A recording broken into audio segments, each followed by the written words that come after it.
How to convert a winning position into a technical winning position or into a victory? Well, choosing the right exchange or the right exchanges might always be a good answer.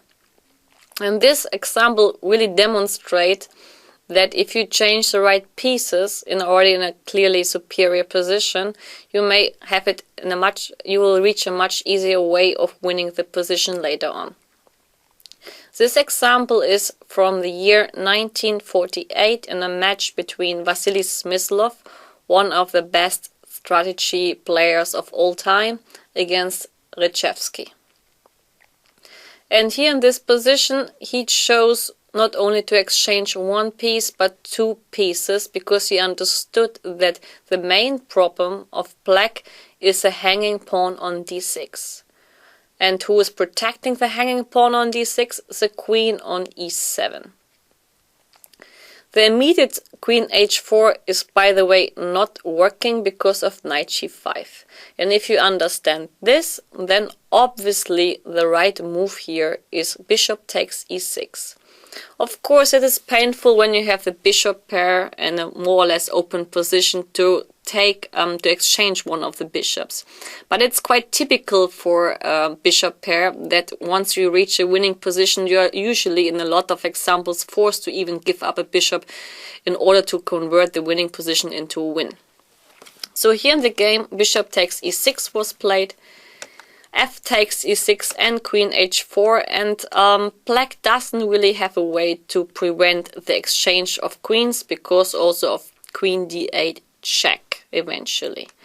I mean, some of you may not even think about this idea because they may be afraid that after queen takes g4, h4, g takes h4, my structure is quite demolished. But the problem is we just win the pawn on d6, and that is more than enough to win the game, especially once d6 is falling, e6 and e5 will fall eventually too. For example, d5, e takes d5, e takes d5, rook takes d5, knight c6, rook d7, rook b8 and h5, and this is a very easy winning position. The king will from g1 get into the position, maybe g2, f3, e4, and here black can only watch and slowly see how he will lose the game. He chose to play here after queen h4, queen d7, trying to hope for something else but queen d8 check, but of course also here we change the queens because the problem is still the same. d6 becomes super weak. Queen takes d8, bishop takes d8, knight d7 and bishop c7, and now d6 will be falling. He tried knight c5 and rook takes d6. Here knight takes e4 doesn't make any sense because we take on e4 and then we take on e5 and we will get a lot of material.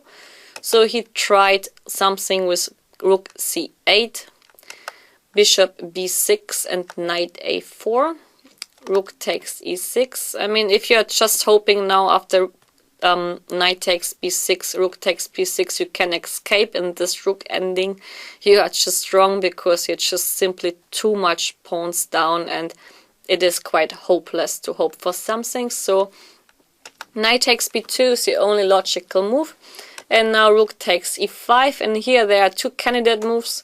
One is knight c4 played in the game. I mean, obviously black hoped to escape in the rook ending, but also knight a4 would have been quite tempting, I would say. Bishop d4, knight takes c3. Of course, here we are not stupid enough to exchange our very strong bishop with a knight on c3, because we can already spot the biggest weakness in black's position, which is a pawn on g7. But first we have to do some prophylactical move with king g2, because knight e2 check is a threat. Rook c4, rook e8 check, king h7, and of course again we don't want to retreat, we want to exchange our bishop with a knight, so we play bishop e5. If knight takes d4, rook e7 just simply wins the game. If you try something with giving the exchange, for example rook takes e4, rook e7, rook takes e5, rook takes e5, knight takes a2.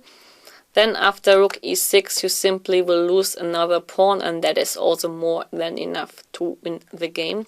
For example, a5 and rook b6, and b7 is falling.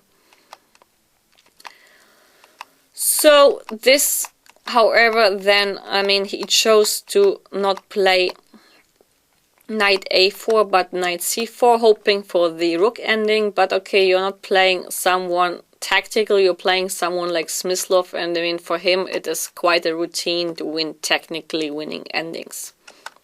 Rook e6, knight takes b6, rook takes b6, rook takes c3, and simply taking on b6, rook c2, h4, aiming for h5 to get another space here. Rook takes a2, king g2, a5 and h5, and here in this position I will stop, because I mean we face a winning, easily technically winning position, and I mean for those who are interested can simply look in the attached database for the end of the game. I mean, the idea of white is quite clear. You put the rook to a7 and simply push your pawns forward, and actually black doesn't really have any defending skills here to defending possibilities here to hold the game.